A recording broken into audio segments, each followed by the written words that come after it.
Hoje nós vamos falar sobre uma palavra: misericórdia. Todos aqui sabem o que é misericórdia? Todos aqui já ouviram falar em misericórdia alguma vez? Misericórdia é o ato concreto do sentimento de perdão e graça. Misericórdia é você não sofrer aquilo que você deveria sofrer, não ser imputado o seu castigo merecido. Misericórdia é não sofrer o castigo merecido. Como Cristo se entregou na cruz por nós, pagou os nossos pecados e hoje nós não temos dívidas com Deus através de Cristo Jesus. Ou seja, Deus é um Deus misericordioso. É um Deus que entregou o seu Filho na cruz do Calvário, para que nós não tivéssemos que sofrer aquilo que Ele sofreu, pois Ele pagou em nosso lugar. Por isso estamos aqui essa manhã. Estamos aqui essa manhã porque Cristo é o centro de todas as coisas. Porque Cristo foi crucificado, ressuscitado, e hoje estamos aqui para louvar e exaltar o nome dEle. Hoje nós vamos falar sobre um personagem bíblico, sobre um homem onde a misericórdia de Deus ficou clara na vida desse homem e da cidade aonde ele foi pregar. Nós estamos falando do profeta Jonas. Todos aqui já ouviram falar de Jonas? Sim ou não? Principalmente as crianças, né? Quando fala que Jonas foi engolido por um grande peixe. E de fato, é verdade. Peço que os irmãos abram a Bíblia de vocês em Jonas, capítulo 1, do versículo 1 ao 3. Jonas, capítulo 1, versículo 1 até o 3.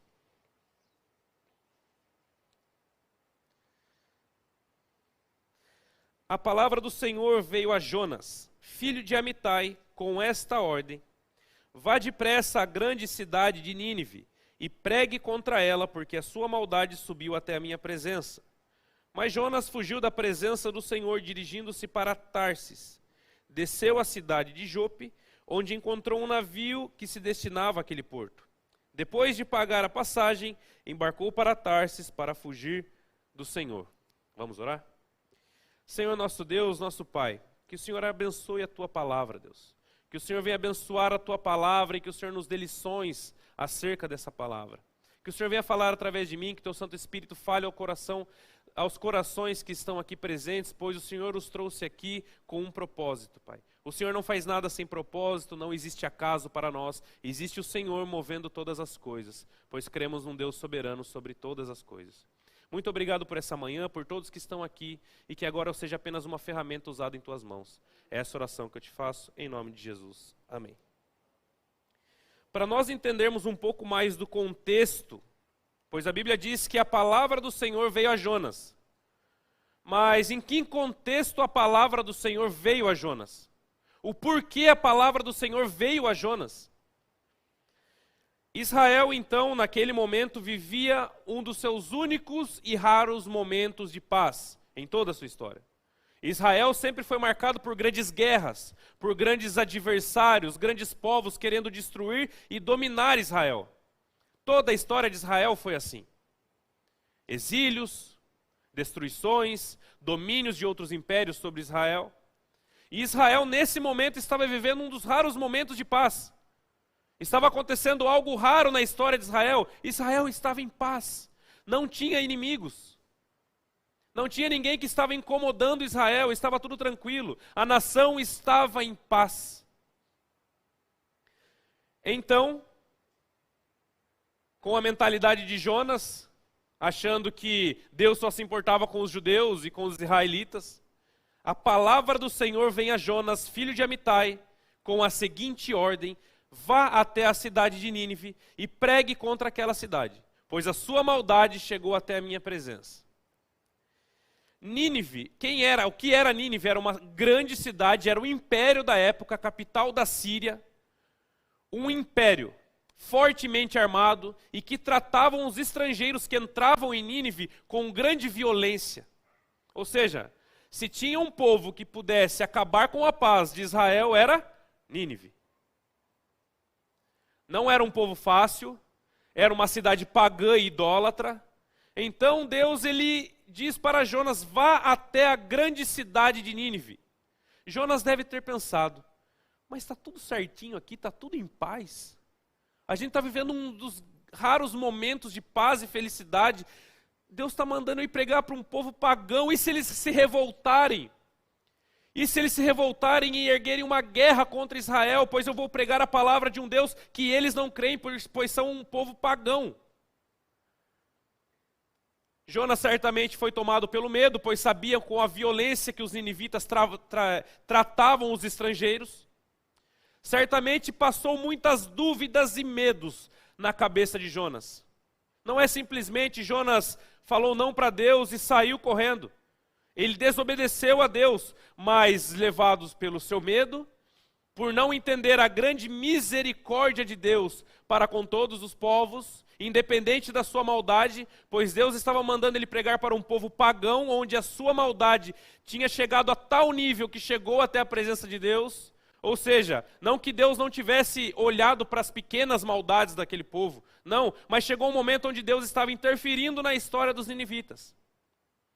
Chegou um momento onde a maldade era tanta que Deus estava interferindo na história daquele povo pagão.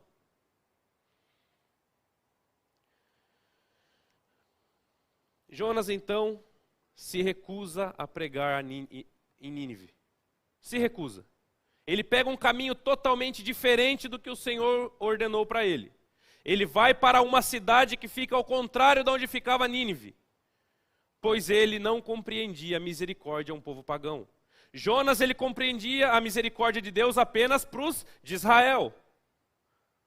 Bom, Deus é misericordioso com o seu povo, nós entendemos, mas como Deus é misericordioso a um povo pagão? Como Deus pode ser misericordioso a um povo pecaminoso? Um povo onde adora outros deuses? Como Deus pode exercer misericórdia a um povo desse? Jonas não entendia a misericórdia de Deus, e é isso que nós vamos falar essa manhã sobre misericórdia. Entender a misericórdia de Deus. Como eu disse, misericórdia é você não sofrer um ato que você merecia sofrer. E os ninivitas mereciam sofrer o castigo, pois a Bíblia diz que todos pecaram e estão afastados da presença de Deus, e Nínive não era diferente. Porém, o nosso Deus é um Deus misericordioso. Se você está sentado aí hoje e eu estou aqui pregando, é porque Deus teve misericórdia de mim e de vocês. Mas quantas vezes nós não pegamos um caminho contrário? Quantas vezes Deus nos ordena fazer algo e nós falamos, não, Senhor, para aquela pessoa me perdoe, mas para aquela pessoa não posso pregar. Aquela pessoa já fez tantas coisas, aquela pessoa já praticou tantas maldades, não é possível que o Senhor está me mandando pregar para aquela pessoa. E nós tomamos um caminho contrário, movido pelos nossos achismos, movidos pelos nossos sentimentos de egoísmo. Jesus disse, ide e pregai o evangelho a toda criatura. Não a quase todas, mas a toda criatura. O nosso dever, assim como eu preguei um tempo atrás sobre a palavra da semeadura, o nosso papel não é escolher quem nós vamos pregar, aquele é muito pecador, não dá, aquele não dá. Não, nós não temos que julgar ninguém. Nós temos que pregar a palavra a toda criatura. Jogue a semente, ela cairá em vários terrenos, sim. Uns serão sufocados por espinhos, outros pelas pedras, os outros as aves comerão. Mas há um que cairá em terra boa. Pois estamos aqui. Se você está aqui é porque o seu coração é terra boa. Temos que lembrar que essa obra não é nossa. Essa obra não é do pastor. Essa obra não é do irmão, essa obra é de Deus. Nós somos usados por Ele nessa obra, mas a obra é sempre dele. Hoje nós somos igreja. Para você ver como a obra é de Deus, igreja, ela tem uma origem divina, ela não tem uma origem humana. Ela não tem uma origem como qualquer outra organização aí fora. A igreja ela foi instituída por um Deus, pelo único Deus. Nós somos um povo onde tivemos origem divina. Nós estamos aqui porque Deus colocou você e eu aqui. A obra é dele, sempre dele. Porque dele, por ele, para ele são todas as coisas. somos ferramentas, somos um corpo, cujo Cristo é o cabeça, e nós somos os membros, cada um com uma função. Então nós temos que o quê? Trabalhar e remar para o mesmo lado. Jonas não entendia isso. Eu não vou pregar por um povo pagão. Eu sou de Israel e a salvação é só para os israelitas, pensavam naquela época. Então não tem sentido eu entrar numa cidade violenta, onde podem acabar com a paz em Israel, e pregar para um povo que adora outros deuses. O segundo ponto que nós vamos ler é que Deus dá livramento para Jonas, no versículo 17 do mesmo capítulo 1. O Senhor fez com que um grande peixe engolisse Jonas, e ele ficou dentro do peixe 3 dias e 3 noites. Essa todo mundo sabe, todo mundo já leu. Creio que toda criança já teve aquela Bíblia em desenho, onde meu filho tem. Onde um grande peixe engole Jonas, e acho que é uma das histórias mais conhecidas da Bíblia. Né? Todos já ouviram disso, né? Amém? Só que muitos pensam que o peixe foi um castigo de Deus para Jonas, mas não. Vocês percebem que Jonas foi jogado no mar violento e Jonas se afogaria. Jonas morreria. Jonas não é um peixe. Jonas estava sendo jogado no mar revolto. E Deus livra Jonas. Deus dá um livramento para Jonas. De que forma? Mandando um grande peixe engolir ele. O peixe não foi um castigo para Jonas. O peixe foi livramento para Jonas. Pois Deus tinha um propósito em exercer sua misericórdia perante Jonas e por Jonas. Então ele teria que salvar Jonas, e foi isso que ele fez, enviando um grande peixe. Pois os planos de Deus, eles não podem ser frustrados. Se precisar ele mandar um peixe te engolir, isso será feito. Se precisar o mar se abrir para o povo passar, isso será feito. Se precisar transformar a água em vinho, isso será feito, pois ele é Deus. Não existe limitação no poder de Deus. Para Deus nada é impossível. A sua situação não é impossível para Deus. Os seus problemas não são impossíveis para Deus, porque Ele é o El Shaddai, o Todo-Poderoso, o Criador dos céus e da terra. Jonas desobedeceu? Desobedeceu. Jonas foi teimoso? Sim, como muitos de nós, se não todos de nós. Movido pelo seu medo e pela sua ignorância, Jonas desobedeceu e foi para outro lugar. Então Deus permitiu que uma forte chuva agitasse o mar, e a tempestade, e o mar ficou revolto, a ponto de os homens acharem que iriam morrer dentro do barco. Então Jonas diz: eu sei que o problema está comigo. Me lancem ao mar e tudo se acalmará. Uma coisa que Jonas fez, que nós devemos fazer, é reconhecer quando o problema está em nós.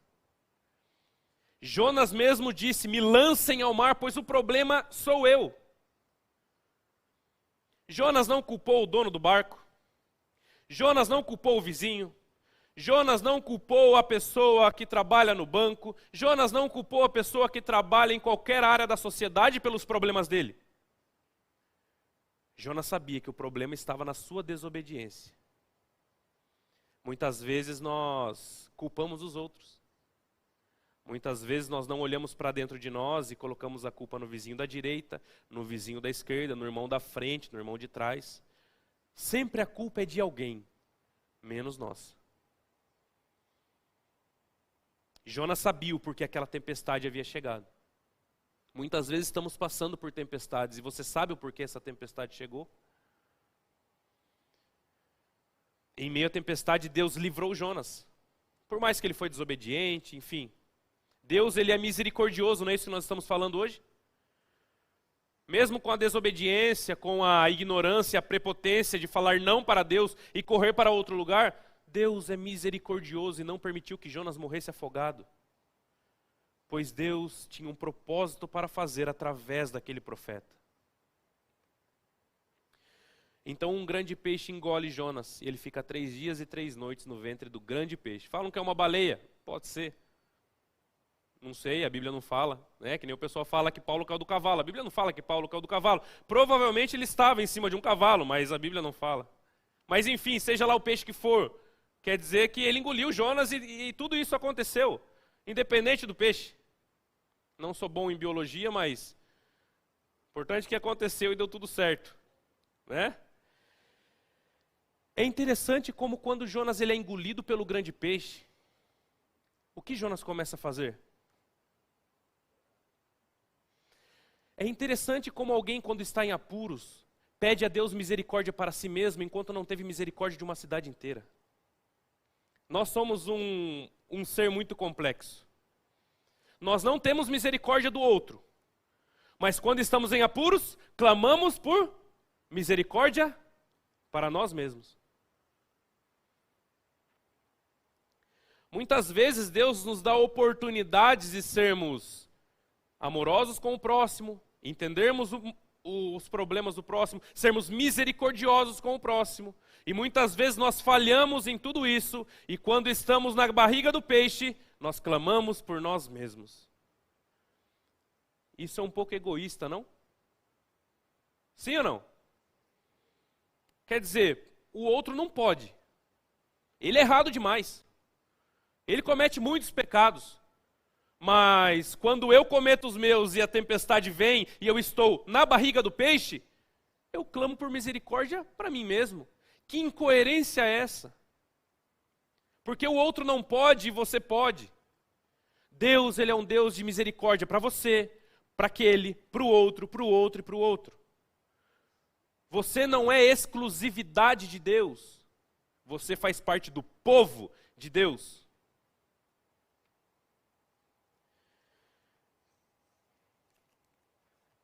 Que nós não venhamos esperar estar na barriga do peixe para clamar a Deus. A dificuldade, ela nos ensina. Se tem uma coisa que a tempestade faz, é nos ensinar. Quem aqui já passou por alguma tempestade e aprendeu? Deus não permite a tempestade para o seu povo para matar o seu povo. Deus não permite o deserto para matar o seu povo. O povo de Israel acabou no deserto? Não. Chegaram ou não chegaram à terra prometida? Sim. Jonas morreu afogado? Não. Os discípulos no meio da tempestade morreram afogados? Porque Deus tem um propósito e os seus planos não podem ser frustrados. Pois Ele é Deus sobre os peixes, sobre a água, sobre o sol, sobre tudo, pois tudo é criação dEle. Não venhamos esperar a tempestade cair sobre a nossa cabeça para nós orarmos a Deus pedindo misericórdia. Pois uma coisa que a tempestade faz é colocar você de joelhos. Muitas vezes nós passamos por tempestades, pois quando estamos bem, o sol está brilhando, nós não oramos e não pedimos a Deus por misericórdia. Mas quando estamos passando por sofrimentos, a primeira coisa que fazemos é orar. Foi a primeira vez aqui que você vê Jonas orando. A história de Jonas começa e você só vai ver ele orando no ventre do peixe. Obrigado, irmão, estava precisando.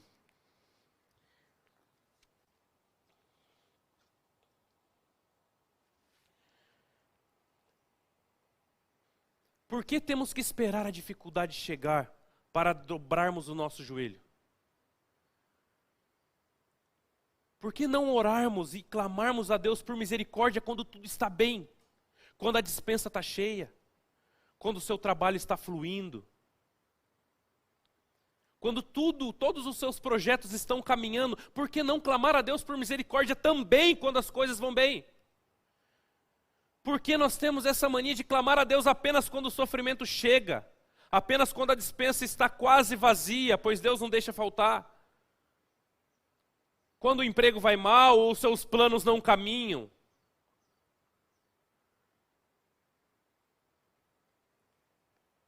E Deus, obviamente, sabendo disso, muitas vezes permite que uma tempestade chegue. Pois, como foi para Jó, no final da história ele fala: Senhor, antes eu ouvia falar de ti, agora os meus olhos te veem. Hoje eu vejo a tua mão operando na minha vida.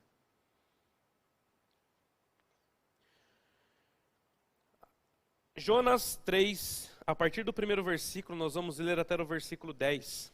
Jonas 3, a partir do primeiro versículo, e vamos continuar. A palavra do Senhor veio a Jonas pela segunda vez com essa ordem: vá à grande cidade de Nínive e pregue contra a mensagem que eu lhe darei. Jonas obedeceu a palavra do Senhor e foi para Nínive. Era uma cidade muito grande, sendo necessários 3 dias para percorrê-la. Jonas entrou na cidade e percorreu durante 1 dia, clamando: daqui a 40 dias Nínive será destruída. Os ninivitas creram em Deus, proclamaram um jejum e todos eles, do maior ao menor, vestiram-se de pano de saco. Quando as notícias chegaram ao rei de Nínive, ele se levantou do trono, tirou um manto real, vestiu-se de pano de saco e sentou-se sobre a cinza. Então fez uma proclamação em Nínive: por decreto do rei e dos seus nobres, não é permitido a nenhum homem ou animal, bois ou ovelhas, provar coisa alguma. Não comam, não bebam. Cubram-se de pano de saco, homens e animais, e todos clamem a Deus com todas as suas forças. Deixem os maus caminhos e a violência. Talvez Deus se arrependa e abandone a sua ira, e não sejamos destruídos. Tendo em vista que eles fizeram e como abandonaram seus maus caminhos, Deus se arrependeu e não destruiu como tinha ameaçado. Os planos de Deus não podem ser frustrados. O que Jonas fez no final? Foi pregar em Nínive ou não foi pregar em Nínive? Porque o nosso Deus é um Deus soberano, misericordioso. Os seus planos não podem ser frustrados, muito menos por um homem.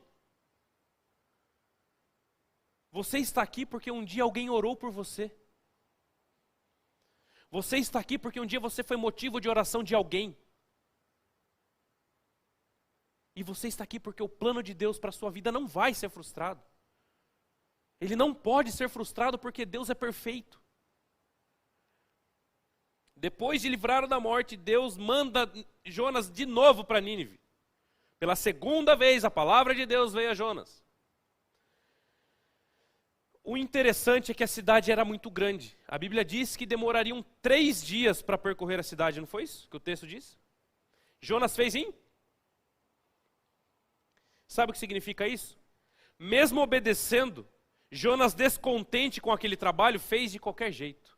O que era para ele fazer em 3, ele fez em 1. Ou seja, fez rapidamente, apenas para obedecer a palavra do Senhor. Passou correndo e foi pregando em 1 dia.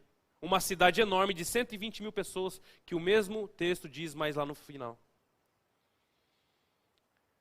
O que acontece quando você tem um trabalho, e o trabalho ele é extenso? O trabalho ele é grande, só que você não tem o tempo necessário para fazer esse trabalho. Você vai fazer o trabalho correndo, às pressas. Sim ou não? Alguém chega para Mara e fala: Mara, você tem um trabalho para fazer, você tem um TCC para fazer, que é complicado. Geralmente você começa, você tem 1 ano para fazer o TCC, mas você vai fazer em 3 meses, tá bom? Ela pode até conseguir, mas ela vai ter que fazer correndo, com pressa, e muitas vezes a qualidade do trabalho não sairia como se ela fizesse em 1 ano. Jonas não tinha limite de tempo. Deus não ordenou: vai lá e pregue em 1 dia, não. Isso daí foi Jonas que quis. Deus disse para ele ir pregar, e a Bíblia disse, se isso não fosse importante, a Bíblia não colocaria que demorariam 3 dias e não 1. Ué, qual que é o sentido de a Bíblia nos dizer que demoraria 3 dias para ele passar por Nínive? Mas ele fez em 1. Ou seja, pregou rapidamente. Jonas foi o profeta que teve a mensagem mais curta e cruel de todas. Passou correndo pela cidade dizendo: Nínive será destruído daqui 40 dias. Não foi uma mensagem atrativa, não foi uma mensagem que as pessoas muitas vezes sentaram, ouviram e se edificaram, não. Foi uma mensagem reta, curta e grossa. Pessoal, estou passando para dizer, Nínive vai ser destruída daqui 40 dias, tá bom?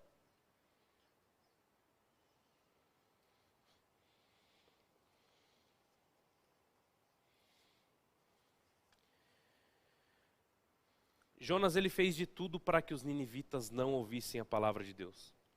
Fugiu, passou pregando com pressa, uma palavra dura. E no versículo 5 e 10 a Bíblia diz o quê? Os ninivitas creram em Deus, proclamaram um jejum e todos eles, do maior ao menor, vestiram-se de pano de saco. Quando as notícias chegaram ao rei de Nínive, ele se levantou do trono, tirou o manto real e vestiu-se de pano de saco e sentou sobre as cinzas. Então fez uma proclamação em Nínive, por decreto do rei e dos seus nobres: não é permitido a nenhum homem ou animal, bois ou ovelhas, provar coisa alguma. Não comam nem bebam. Cubram-se de pano de saco, homens e animais, e todos clamem a Deus com todas as suas forças. Deixem seus maus caminhos e a violência. Talvez Deus se arrependa e abandone a sua ira, e não sejamos destruídos. Tendo em vista o que eles fizeram e como abandonaram os seus maus caminhos, Deus se arrependeu e não destruiu como tinha ameaçado. Deus salva o povo de Nínive. Deus salva o povo que aos olhos de Jonas era insalvável, se existe essa palavra. Não sei, mas já lancei. Né? Aos olhos de Jonas, Nínive não tinha jeito. Aos olhos de Jonas, eles nem mereciam sequer ouvir a palavra de Deus. E ele fez de tudo para que isso acontecesse. Fugiu. Teve que ser lançado no mar, um peixe o engoliu, soltou na praia e novamente Deus ordenou que ele fosse e ele foi. Como não tinha mais jeito, ele pregou rapidamente uma palavra dura e curta. E o que aconteceu? O povo creu em Deus, porque Deus é um Deus misericordioso. Porque a misericórdia de Deus se estendeu até Nínive, se estendeu até Sorocaba, até Votorantim. Mesmo com a má vontade de Jonas, mesmo fugindo, mesmo com um povo tão mau que Deus chega para ele e fala: olha, suas maldades já chegaram até a minha presença. Deus faz o seu plano acontecer e ele é eficaz. Vocês já pensaram que a Bíblia diz, no final a gente vai ler que a cidade de Nínive tinha 120 mil pessoas. E Deus tinha um plano tão grande para essa cidade que eles creram. Com uma mensagem curta, rápida e dolorosa. A Bíblia diz que eles se vestiram de pano de saco. O que significa isso? Arrependimento. Tiraram os seus mantos, o rei tirou o seu manto real e se vestiu de pano de saco e sentou sobre cinzas. Isso significa arrependimento. Dor por saber que estava num caminho errado. E ele mesmo diz: abandonem a violência, abandonem os seus maus caminhos e clamem a Deus, para que Ele não nos destrua, para que Ele exerça misericórdia ao seu povo. E qual foi o resultado da oração dos ninivitas? Deus não destruiu Nínive. Isso mostra que a oração ela tem poder. Um povo clamando por um propósito, isso tem poder. Quando nós estamos aqui na quinta-feira no culto de oração, estamos clamando por um propósito, por pedidos, por pessoas. Pois a oração tem poder, senão não havia sentido fazer um culto de oração. E nós estamos orando? Nós estamos orando todos os dias? Eu falei para os jovens, acho que no sábado passado. Pessoal, alguém aqui almoça todo dia? Sim, a gente almoça todo dia. Vocês se alimentam certinho todo dia? Sim, a gente se alimenta certinho todo dia. Por quê? Porque senão a gente fica doente. Falei, olha só, vocês leem a Bíblia e oram todo dia? Não. Por quê? Falei, porque então vocês vão ficar doentes espiritualmente. Pois, se nós alimentamos o nosso corpo, se nós alimentamos a nossa matéria para que a gente seja saudável e não tenha nenhum problema, a Bíblia, a oração e a leitura da palavra de Deus é também o nosso alimento espiritual. E do mesmo modo, todo dia nós temos que almoçar. E do mesmo modo, todo dia nós temos que nos alimentar. Pois senão ficaremos doentes espiritualmente. Essa regra serve tanto para o corpo quanto para o espírito. O alimento espiritual.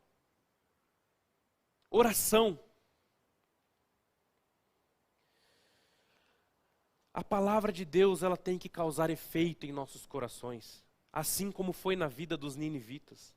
Certa vez um pastor jovem, ele recebeu um convite de uma igreja para que ele assumisse essa igreja. E ele foi fazer um sermão teste, né, para a igreja conhecer ele e tudo mais. E ele pregou uma mensagem maravilhosa. Ele pregou uma mensagem interessante que tocou a todos. E a igreja então se reuniu e decidiu fazer a proposta para esse pastor, então ele assume aquela igreja. O que ninguém esperava é que no outro domingo, no seu primeiro culto como pastor, ele pregou a mesma mensagem. Tudo bem. O que surpreendeu mais ainda é que no outro domingo ele pregou a mesma mensagem. E foi assim pelos 3 primeiros domingos. Daí a liderança se reuniu e falou, vamos falar com ele. Faz 3 domingos já que a gente vem, ele prega a mesma mensagem, o que está acontecendo? Será que ele não está preparando o sermão? Será que ele não está tendo tempo para ler a Bíblia, para estudar? Então chegaram, pastor, é o seguinte, o senhor precisa parar de pregar essa mensagem. 4ª vez já, naquela pregação que o senhor veio para a gente te conhecer, e mais 3 domingos seguintes, ninguém aguenta mais ouvir essa mensagem. Ele olhou para aqueles irmãos e disse, quando vocês começarem a viver essa mensagem, eu passo para outra. Quando vocês começarem a praticar esse sermão, daí eu venho com outro. Pois a palavra ela tem que ser praticada. A palavra ela não tem que ser ouvida apenas. Ela não tem que servir como um amuleto que muitos deixam assim em cima da televisão. Sim ou não? Alguém já viu isso? Em cima da televisão, da estante ou de qualquer outra coisa. Ela não é um amuleto. A Bíblia é a palavra de Deus viva. Você ora e fala com Deus. Você lê a Bíblia e ouve Ele falar com você. Se não tiver leitura e oração, estudar essa palavra, ela não causará em nós efeito.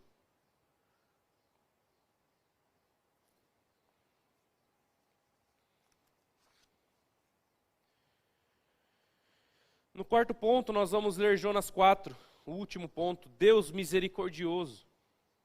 Jonas 4, a partir do 1º versículo. Vamos ver a atitude de Jonas, né? A alegria de Jonas. Jonas, porém, ficou profundamente descontente com isso e enfureceu-se. Ele orou ao Senhor, Senhor, não foi para isso que eu disse ainda quando estava em casa? Foi por isso que eu me apressei em fugir para Tarsis.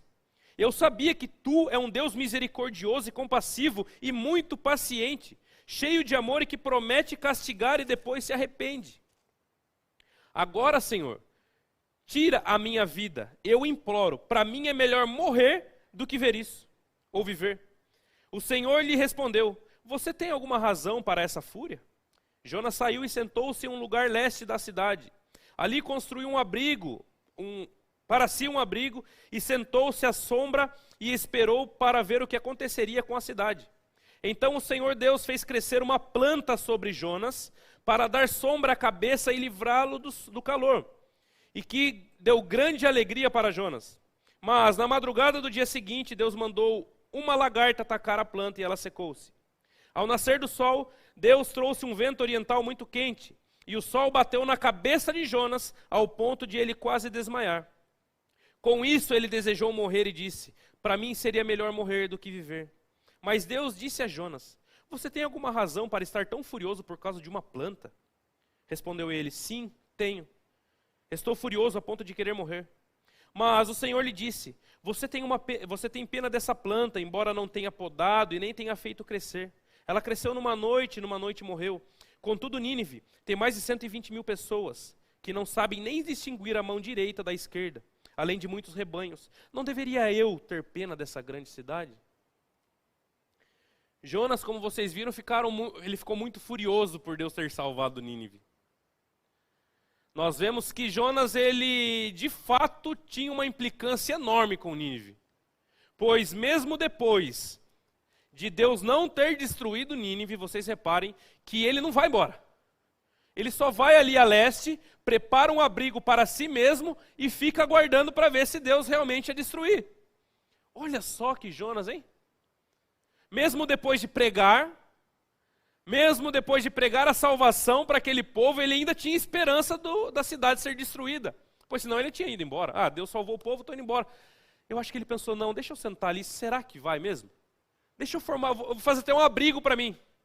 E vou ficar olhando para ver o que acontece. Vai que caia uma coisinha do céu aí e destrua a cidade, né? Eu vou feliz para casa. Ele construiu um abrigo para si mesmo. E Deus fez crescer uma planta para dar sombra para Jonas. Deus tem um propósito até nas plantas. Fez crescer uma planta De uma hora para outra ali, Deus fez crescer uma planta sobre a cabeça de Jonas, pois a Bíblia diz que ele não plantou e nem regou, foi Deus que criou aquela planta para aquele momento. Para que ele tivesse sombra, e aquilo deu alegria para Jonas, pois devia estar calor. E aquilo deu alegria para Jonas. Mas na mesma noite Deus manda uma lagarta atacar a planta, e ela seca. E Jonas acorda com aquele calor, o sol batendo na cara dele. E ele diz novamente: Senhor, me mata. Primeiro, o Senhor salva Nínive, que já me deixou furioso. Segundo, até a planta o Senhor fez a lagarta comer. Então por que eu vou viver? Me mata, é melhor eu morrer do que viver isso, do que presenciar isso. Pois ele diz: por isso que eu fugi para Tarsis. Ele dá uma explicação por que ele fugiu. Porque eu sabia que o Senhor era misericordioso, o Senhor é misericordioso e iria salvar esse povo. Olha só, ele sabendo que Deus salvaria o povo, mesmo assim não quis ir.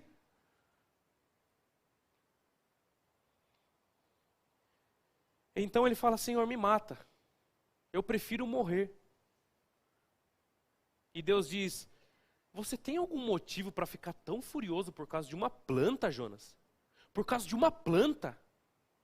Nós somos assim, não somos? Acontece uma coisinha pequenininha, muitas vezes, nós já murmuramos. Por quê? Por quê? Por quê? Por quê? Por quê? Muitas vezes nós estamos nos preocupando, sabe com o quê? Com as plantas da vida. Com coisas pequenas. Jonas, ele se preocupou com uma planta. Vocês percebem que ele teve mais apreço por uma planta do que uma cidade com 120 mil pessoas. Jonas estava com o foco errado. Ele ficou furioso porque uma planta morreu e não se importaria se 120 mil pessoas fossem para o inferno. Aonde está o nosso foco? Será que nós não estamos gastando a nossa energia e a nossa saúde com as plantas aí fora?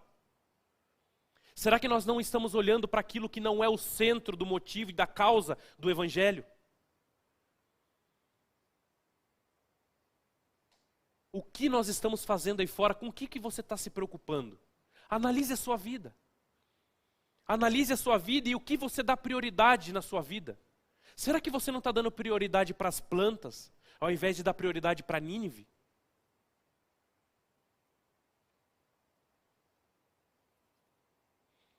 Pare de gastar o seu tempo com coisa que não vai glorificar a Deus. Pare de gastar a sua energia com coisas pequenas. Pare de gastar a sua energia com picuinhas. Pare de gastar a sua energia com coisas que não vão levar a nada. Gaste a sua energia para a glória de Deus, seja na faculdade, no trabalho. Busque seus objetivos, busque. Mas você é um missionário aonde você estiver. Muitas pessoas pensam: eu quero ser um missionário, eu quero ir para outro continente. Mas muitas vezes você não é um missionário nem na padaria da rua da sua casa. Muitas vezes você não proclama a palavra de Deus para o seu vizinho. E você quer ir para outro continente? Fazer o que lá?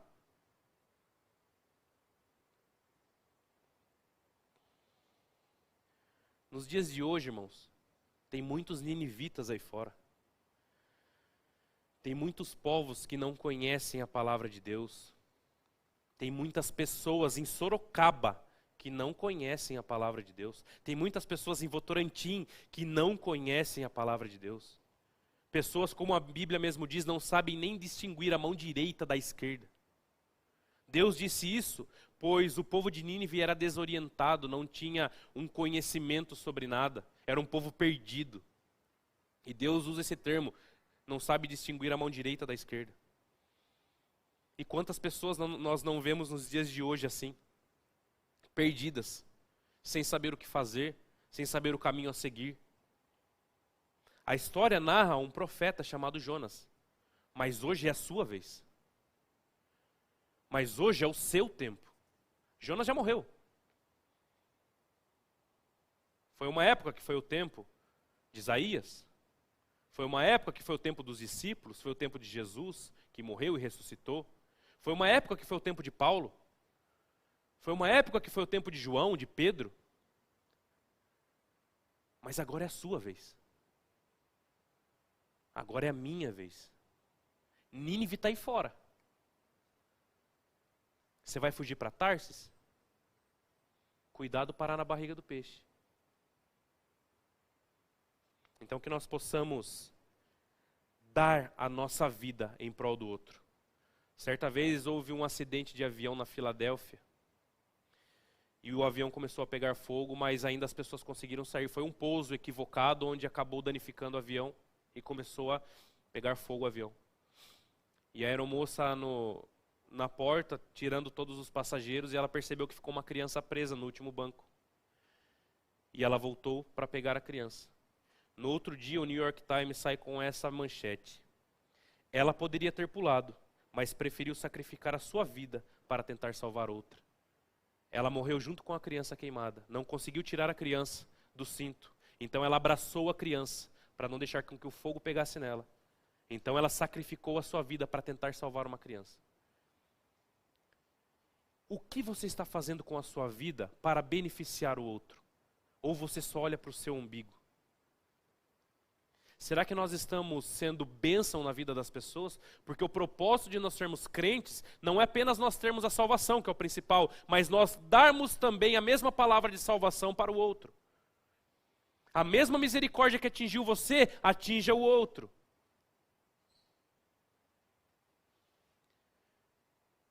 Que nós possamos nos engajar nesse propósito. Faça missões. Faça missões na rua da sua casa. Faça missões na sua escola, no seu trabalho. Porque fazer missões é o nosso propósito. Você não precisa ir para outro continente, se Deus te chamar, amém. Mas nós temos essa mentalidade, não, a obrigação é do pastor ou do missionário. A obrigação é só deles, não. A obrigação é dada por Deus a todos aqueles que creem no Filho de Deus. Amém? Vamos orar? Senhor nosso Deus, nosso Pai, nós te agradecemos, Senhor. Te agradecemos porque o Senhor é um Deus misericordioso.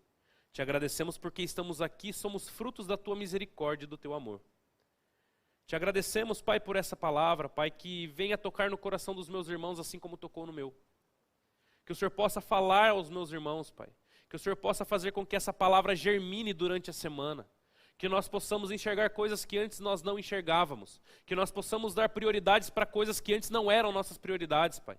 Que venhamos parar de nos preocupar com as plantas e venhamos nos preocupar mais com os ninivitas. Nínive era uma cidade pagã, pessoas pagãs, e hoje em Sorocaba nós temos pessoas pagãs.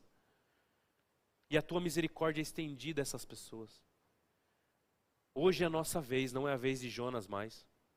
Que o Senhor use cada um aqui como boca do Senhor.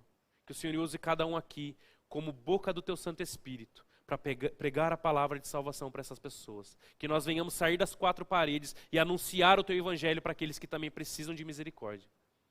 Muito obrigado por tudo, Senhor, essa oração que eu faço em nome de Jesus. Amém.